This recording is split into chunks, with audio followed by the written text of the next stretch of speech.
Hello મિત્રો, નમસ્કાર. તમારું સ્વાગત છે આપણી આ ચેનલ કાનૂન નોલેજમાં. તો વિદ્યાર્થી મિત્રો, આજે આપણે 2025માં જે 1-2 મહિનામાં જે પ્રશ્નપત્રો લેવાઈ ગયા છે, બરાબર, 3 થી 4, તેમાંથી ઇતિહાસના પ્રશ્નો લઈને આપણે આવ્યા છીએ, બરાબર. અને આ ઇતિહાસના પ્રશ્નો જે 2022-23માં હતા, અમુક પ્રશ્નો તે 2025માં પણ રિપીટ થયા છે, અને જે આપણને PSI અને કોન્સ્ટેબલ માટે ઉપયોગી થશે, બરાબર. તો મિત્રો, શરૂઆત કરીએ આપણે. અને આમાં મિત્રો STIના પેપરના જે ઇતિહાસના પ્રશ્નો છે તે પણ આવી જાય, અને GPSCના, બરાબર, જે 2025ના જે પ્રશ્નપત્ર છે તેના જ, બરાબર. તો શરૂઆત કરીએ મિત્રો પહેલા પ્રશ્નથી. તો સિંધુ ખીણની સંસ્કૃતિ વિશે નીચેના વિધાનો ધ્યાને લો, બરાબર. સિંધુ ખીણની સંસ્કૃતિ વિશે નીચેના વિધાનો ધ્યાને લો. આવા ઘણા પ્રશ્નો આપણને મિત્રો 2022થી લઈને પૂછવામાં આવ્યા છે. તો ધોળાવીણા પાણીના શુદ્ધિકરણની વ્યવસ્થા હતી, બરાબર. તો તે મિત્રો સાચું વિધાન. લોથલ તે સમયનું સમૃદ્ધ બંદર હતું, બરાબર. તે સમયના 2 સમૃદ્ધ બંદર હતા, ક્યાં કે લોથલ અને સુરકોટડા, બરાબર. તો સાચા વિધાન જણાવવાના છે, તો 1 અને 2 આવશે, બરાબર. અને આનો જ મિત્રો આ કોપી પ્રશ્ન થયો છે, બરાબર, જે હમણાં નીચે આવશે, બરાબર. તો અહીંયા મિત્રો આ જોઈ શકો છો તમે, આ છે કોન્સ્ટેબલનું આપણે 2022નું, બરાબર. તેમાં અહીં તમે જોઈ શકો છો લોથલ સિંધુ ખીણ સંસ્કૃતિનું બંદર છે, બરાબર. તો તે પણ એમાં લોથલ અને સુરકોટડા બંને બંદરો હતા, બરાબર. તો આ વિધાન સાચું છે, અને અટાણે 2025માં આ રિપીટ થયું છે, બરાબર. ડાયરેક્ટ વિધાન બેઠું પૂછાઈ ગયું અહીંયા.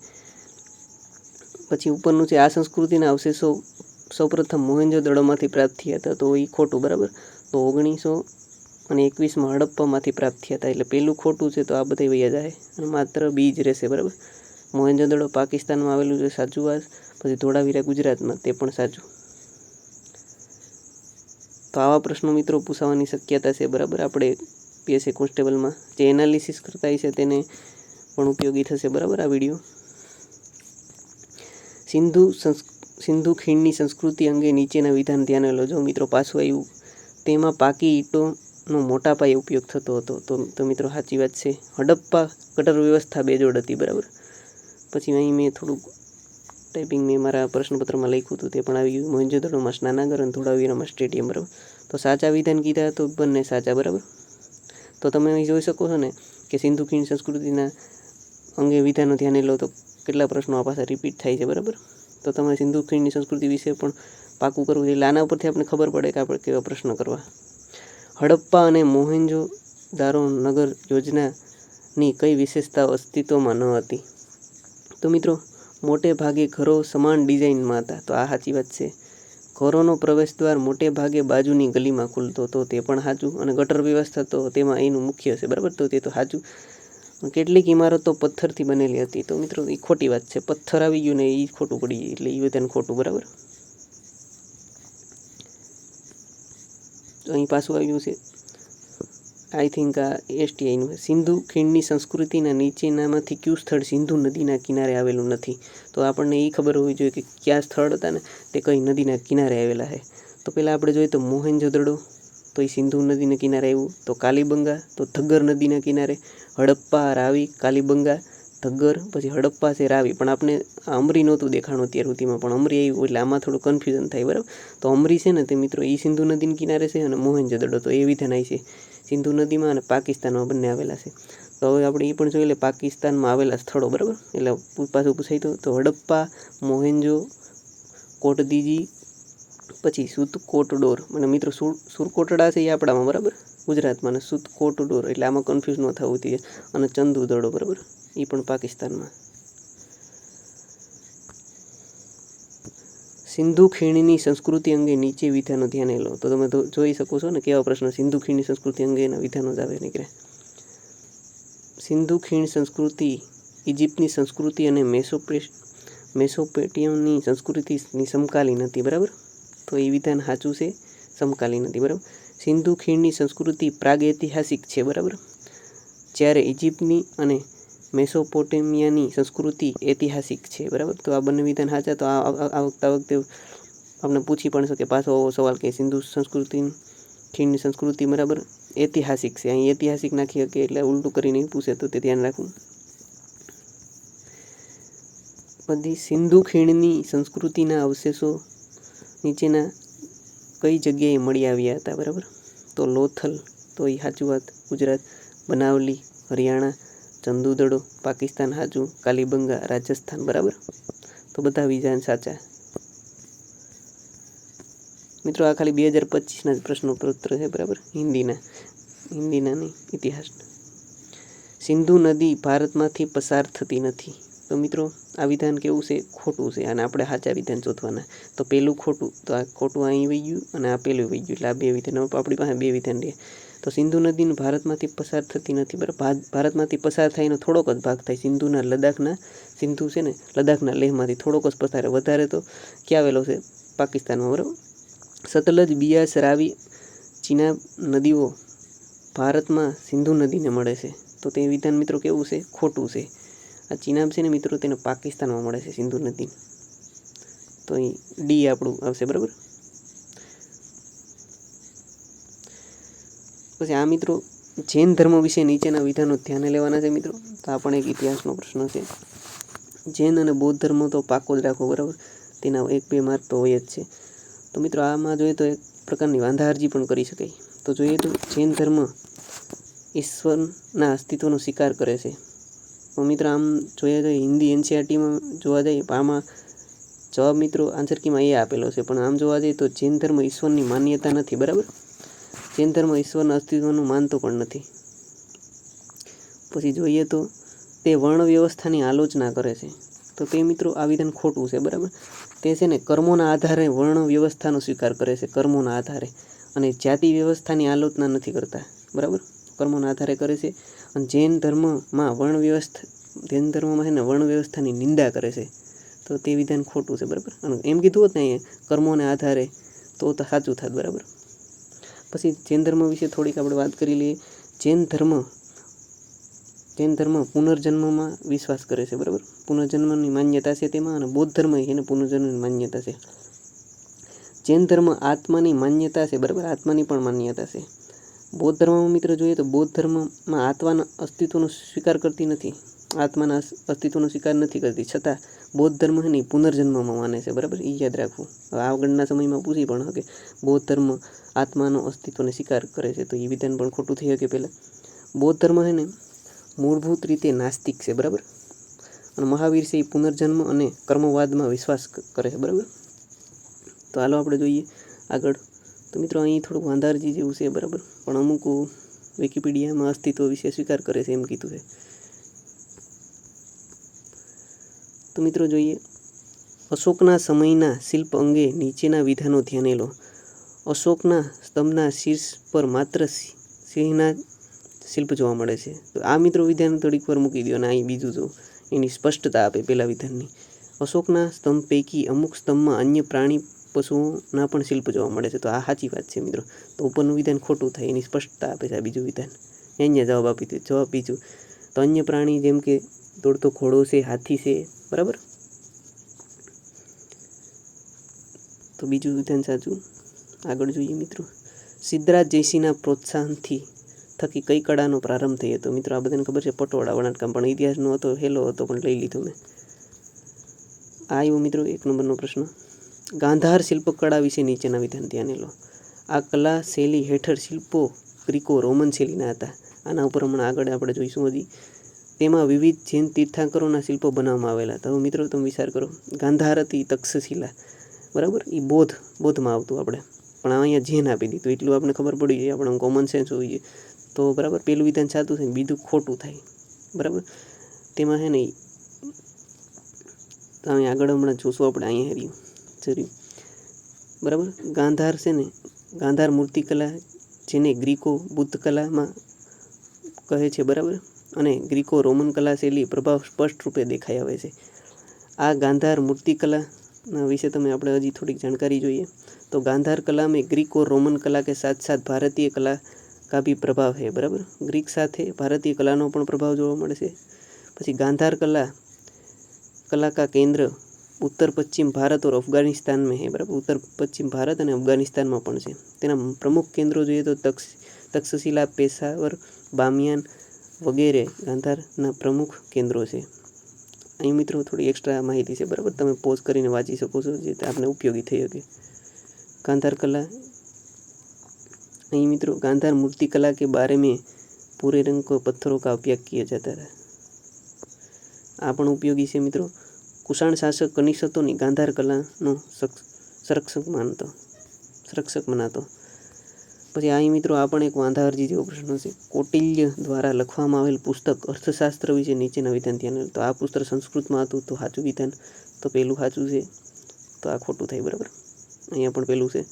આ પુસ્તક અર્થશાસ્ત્રનું પુસ્તક છે, પણ આ પુસ્તક અર્થશાસ્ત્રનું છે એ સાચી વિધાન પણ બરાબર। તો અહીંયા આપણે આ વિધાન ખોટું આવ્યું છે, પણ આ એક વાંધા અરજીનો પ્રશ્ન થઈ શકે બરાબર। વિકિપીડિયામાં પણ અર્થશાસ્ત્રને એમ કીધું છે કે તે ઇકોનોમિકનું પુસ્તક છે। તો હવે કંઈક તો આમાં મિત્રો એ જવાબ આવે, પણ આમ જોઈએ તો બેય સાચા છે। તમારો હું આ પ્રશ્ન પ્રત્યેનો પ્રતિભાવ છે તે તમે કોમેન્ટમાં જરૂર જણાવજો।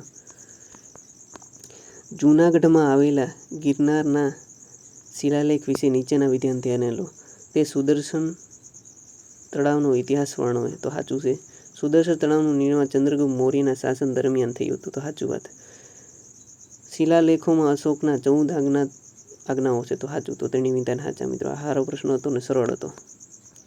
હવે થોડાક આવ્યા કન્ફ્યુઝ વાળા પ્રશ્નો। ગૌતમ બુદ્ધના જીવન વિશે જોયું મિત્રો। જૈન ધર્મના ગૌતમ બુદ્ધના કેટલા પ્રશ્નો આવે છે। તેમનો પ્રથમ ઉપદેશ ધર્મચક્ર પ્રવર્તન કહે છે, તો આ સાચું છે। વૈભવી જીવન ત્યાગીને ભટકતા સંન્યાસી બનવાના તેમના કાર્યને મહાભિનિષ્ક્રમણ કહે છે।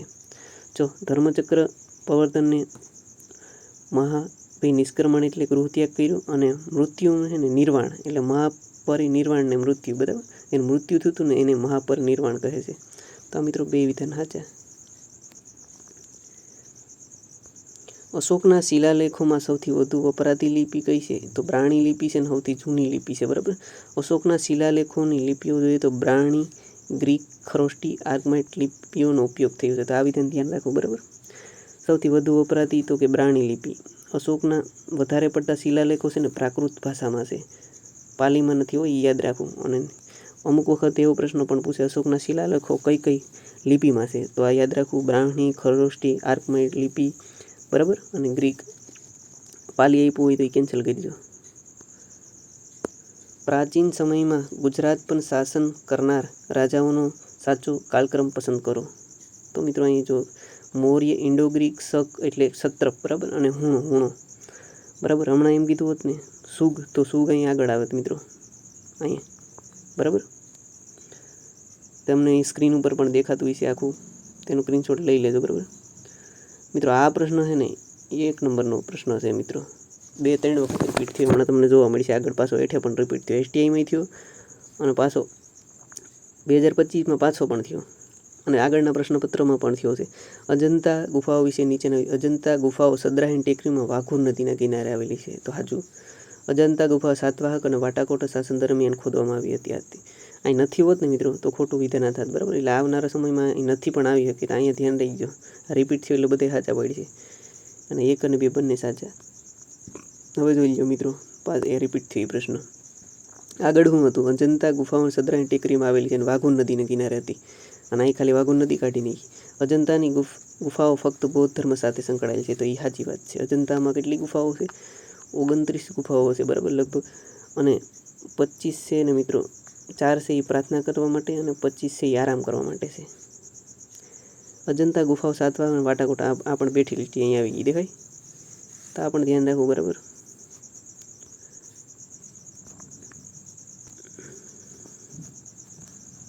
આ મિત્રો હું હિન્દી NCERT વાંચતો હોય તેનું બરાબર। અહીં બારણી, ખરોષ્ટી, ગ્રીક અને આર્કમાઇટ લિપિનો ઉપયોગ થાય બરાબર અશોકના શિલાલેખમાં।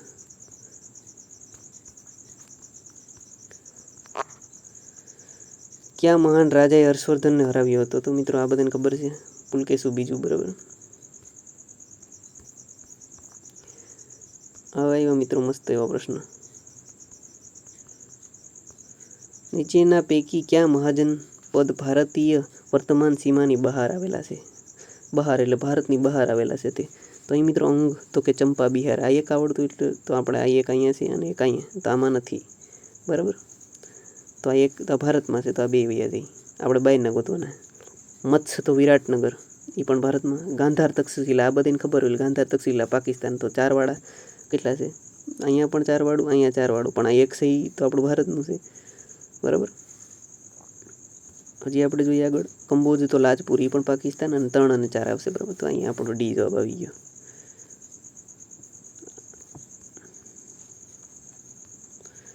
આ પ્રશ્ન મિત્રો જોઈએ આપણે,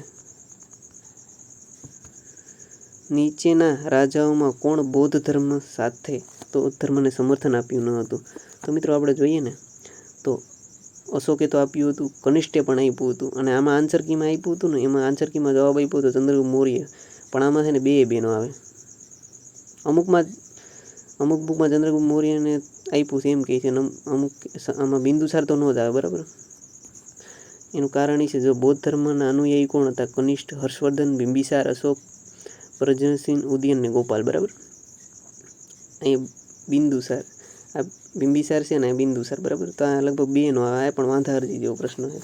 પછી જૈન ધર્મમાં માનવવાળા રાજા કોણ હતા? તો કે ઉદયન પણ હતો, પછી વંદરાજ હતો, પછી ચંદ્રગુપ્ત મૌર્ય હતો, કલિંગ નરેશ ખારવેલ હતો, અને રાષ્ટ્રકૂટ રાજા અમોત વર્ષ હતો, અને ચંદેલ શાસકો હતા. તો આ પણ એક વાંધા અરજી જેવો પ્રશ્ન છે મિત્રો. અહીંયા લગભગ એને ઓપ્શનમાં છે ને અહીં બિંદુસાર લખવાનું, પણ ટાઈપિંગ મિસ્ટેકમાં અહીં બિંબિસાર લખાઈ ગયું, પણ એ પણ. તો આગળ જોઈએ મિત્રો, ગિરનાર શિલાલેખ અનુસાર ગિરનાર પર્વત પાસે સુદર્શન જળાશય પ્રથમ કોણે બંધાવ્યું? તો મિત્રો બિંદુસાર અને અશોક તાલોનો આવે. તો આ 2માં કન્ફ્યુઝ થયા હોય, બરાબર સ્ટુડન્ટ, તો બધા પુષ્પમિત્ર શું કર્યું હોય, બરાબર. પણ એમ કીધું પ્રથમ કોણે બંધાવ્યું? તો ચંદ્રગુપ્ત મૌર્યએ, બરાબર. એમ કીધું સુદર્શન જળાશયનું નિર્માણ, તો કીધું હોત ને તો પુષ્પમિત્ર શું આવે.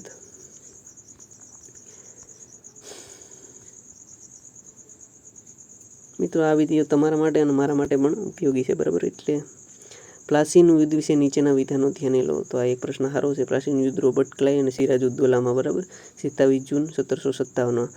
પ્લાસીનું યુદ્ધ ભારતમાં ઈસ્ટ ઇન્ડિયા કંપની સત્તાનો પાયો નાખ્યો. તો સાચું વિધાન છે. તો અહીંયા 1 છે અને અહીંયા 1 છે, તો આ 2 વિધાન આ નીકળી ગઈ. પ્લાસીનું યુદ્ધથી ઈસ્ટ ઇન્ડિયા કંપનીને બિહાર, બંગાળ અને ઓડિશાની દીવાની સત્તા મળી.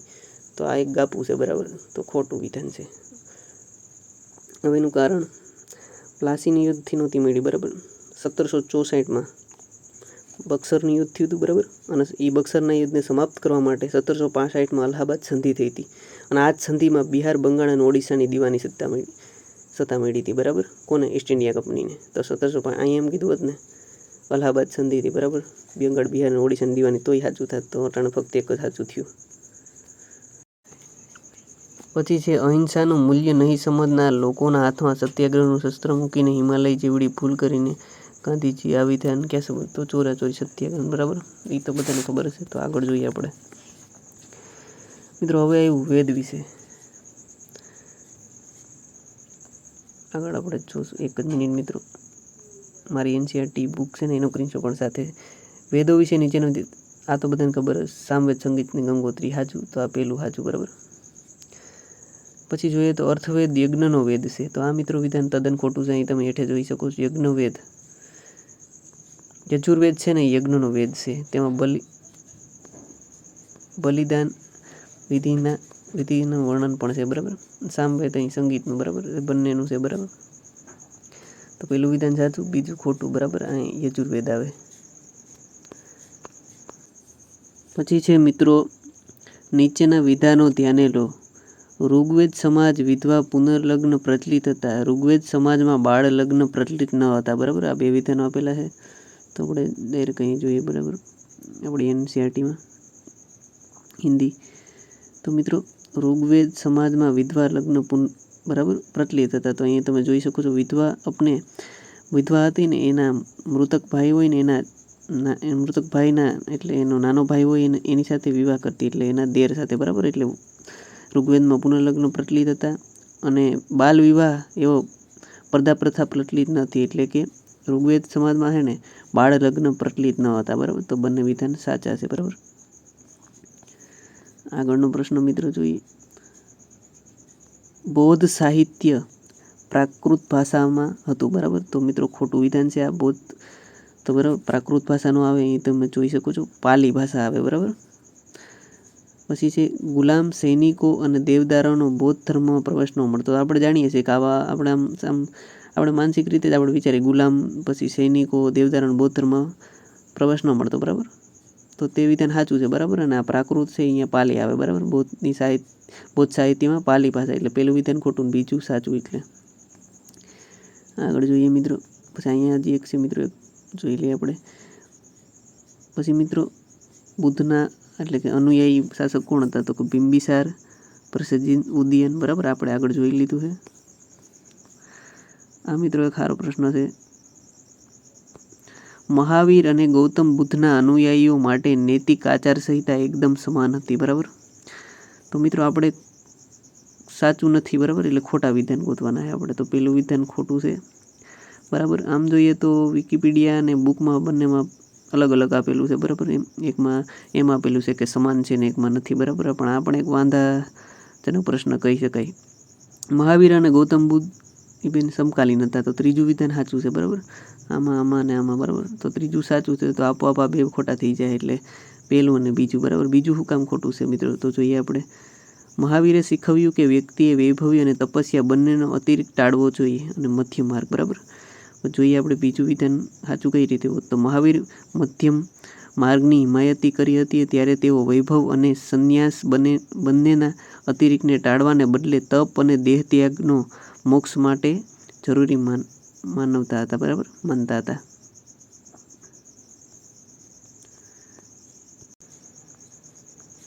આ એક થોડો અઘરો પ્રશ્ન છે, બરાબર. ઇતિહાસ વિશે નીચેના વિધાનો ધ્યાને. સ્વતંત્રતા વખતે ભારતમાં ભળેલા દેશી રાજ્યોમાં પૈકી અડધા ગુજરાતમાં હતા.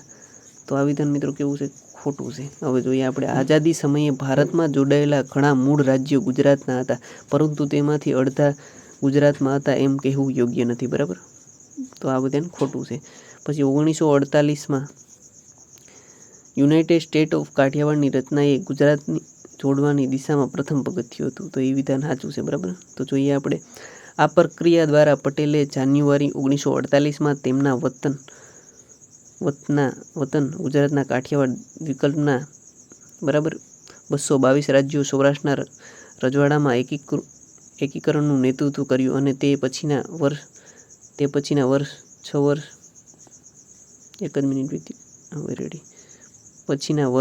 વર્ષ રાજ્યો સંઘમાં જોડાયા અને ગ્વાલિયર, ઇન્દોર અને 18 નાના મોટા રજવાડાઓ સંઘમાંથી 28 મે 1948માં મધ્ય ભારતનો ઉદ્ભવ થયો હતો, બરાબર. તો અહીં મિત્રો આ થોડો અઘરો પ્રશ્ન કહી શકાય, બરાબર. તો બીજું વિધાન સાચું અને પહેલું ખોટું, તો એ ધ્યાને લેવું તમારે. હવે છે આ પણ એક સારો પ્રશ્ન છે. ડાયરેક્ટ એનસીઆરટીમાંથી, હિન્દીની એનસીઆરટીમાંથી ઉપાડીને બેઠો છે. હમણાં જોજો અહીં નીચે મેં થોડુંક આપી ગયેલું પણ છે. અહીંયા 1873માં નીચેના પૈકી કઈ ઘટનાઓ થઈ હતી? તો આ સ્વામી વિવેકાનંદ શિકાગોમાં થઈ હતી. મોહનદાસ કરમચંદ ગાંધી આફ્રિકા ગયા. અરવિંદ ઘોષ ભારતમાં આવ્યા. હવે હેઠે જોજો આપણે આ ઘટનાઓ છે, બરાબર. અહીંથી બેઠું, બરાબર. આરયુ 1893 સ્વામી વિવેકાનંદ અમેરિકાની શિકાગો નગર ત્યાં જાય છે, બરાબર. શિકાગોમાં ધર્મ સંમેલન માટે. પછી 1893માં અહીંયા દેખાય છે. પછી છે અરવિંદ ઘોષ, બરાબર. ભારતની ભૂમિ વાપસી, એટલે અરવિંદ ઘોષ ભારત આવ્યા હતા, એ પણ છે એમાં. પછી એની બેસ્ટાનું એક આ વિધાન નહોતું, બરાબર. પણ આગળના સમયમાં એની બેસ્ટા પણ આવી હતી, તો ધ્યાન રાખવું. અને હેઠે જ અહીં દેખાય મહાત્મા ગાંધી 1893માં અબ્દુલ્લા શેઠ નામના વ્યાપારી મુકદમામાં દક્ષિણ આફ્રિકા ગયા હતા, બરાબર. પછી લાસ્ટ છે, એક જ મિનિટ. क्रांतिकारी गतिविधियों की दृष्टि में भी 1893 का वर्ष महत्वपूर्ण है. नासिक, बराबर. तो ये पण याद रखो, बराबर. महात्मा गांधी ताखो અહીંથી બેઠું છે. આનો સ્ક્રીનશોટ લેવો હોય તો લઈ લેજો. તો ત્રણેય વિધાનો સાચા છે. તો એક હિન્દીના એનસીટીમાંથી બેઠું આવ્યું છે, બરાબર. હવે આ પણ અહીં જોઈ લઈએ આપણે. 1857ના વિપ્લવના સ્થળોમાં સાથે યોગ્ય રીતે જોડો. તો લખનૌ, તો મિત્રો લખનૌ આપણું બેગમ હઝરત મહેલ, તો A3, બરાબર. આરયુ A3 એકમાં જ છે, બરાબર. તો સાચું બે, બરાબર. અહીંયા પણ જોઈ શકો ડાયરેક્ટ એનસીઆરટી હિન્દીમાં, બરાબર. અમુક મિત્રો કેવું છે ખબર, હસમુખ પટેલ ડાયરેક્ટ એનસીઆરટીમાંથી ઉપાડી લે છે બેઠા. તો આ મિત્રો નીચેના યુદ્ધોને તેમના કાર્યક્રમમાં ગોઠવો. તો પહેલું આવી છે ચોથું, બરાબર. ચોથું એગ્લો મૈસૂર યુદ્ધ, બરાબર. તો ડાયરેક્ટ 3, 2 અને 1 બરાબર. 3, 2 અને 1 ડાયરેક્ટ ઊંધું. અહીંયા રહ્યું મિત્રો લોર્ડ વેલેસ્લીના સમયમાં બરાબર. 1857ના વિપ્લવને નીચેની ઘટનાઓને તેમના કાળક્રમમાં ગોઠવો. તો મિત્રો 1, 2, 3 અને 4 આ કાળક્રમમાં જ છે બરાબર. બરાકપુરનો બળો, મેરઠ, દિલ્હી અને લખનઉ. પ્રારંભિક વૈદિક યુગ વિશે નીચેના વિદ્યાર્થી. આ પણ મિત્રો એક વાંધાજનક પ્રશ્ન છે બરાબર. અમુક મિત્રો વિકિપીડિયામાં એમ કીધું કે રાજાશાહી વારસાગત નહોતી બરાબર, અને અમુક આ આન્સર કીમાં રાજા સંપૂર્ણ શાસન હતો બરાબર. તો આનું મિત્રો કંઈ હોય બરાબર, તો આના વિશે પણ થોડુંક જણાવજો કોમેન્ટમાં બરાબર. શું છે આનો જવાબ? કે વાંધા અરજી વાળો જ છે. વિકિપીડિયામાં રાજાશાહી કીધું એટલે, અને આન્સર કીમાં બી આપ્યું છે. તો મિત્રો મળશું આપણે આના પછીનો વિડીયો. મેં થોડુંક મારા બંધારણના 2025માં અને આ 2025ના જે આ પ્રશ્ન છે બરાબર, બંધારણના પ્રશ્નો મિત્રો રિપીટ થાય છે, એનો પણ એક વિડીયો લાવવાનો છે બરાબર, જે મને પણ ઉપયોગી થશે અને તમને પણ બરાબર, જે તૈયારી કરે છે તેને. તો જય હિન્દ મિત્રો. તમારો કોમેન્ટમાં તમારો અભિપ્રાય કહેજો બરાબર, કેવા હતા ઇતિહાસના પ્રશ્નો આપણા. જય હિન્દ. મળશું નવા વિડીયોમાં. ટેલિગ્રામમાં જોડાઈ જજો બરાબર, ડિસ્ક્રિપ્શનમાં લિંક છે.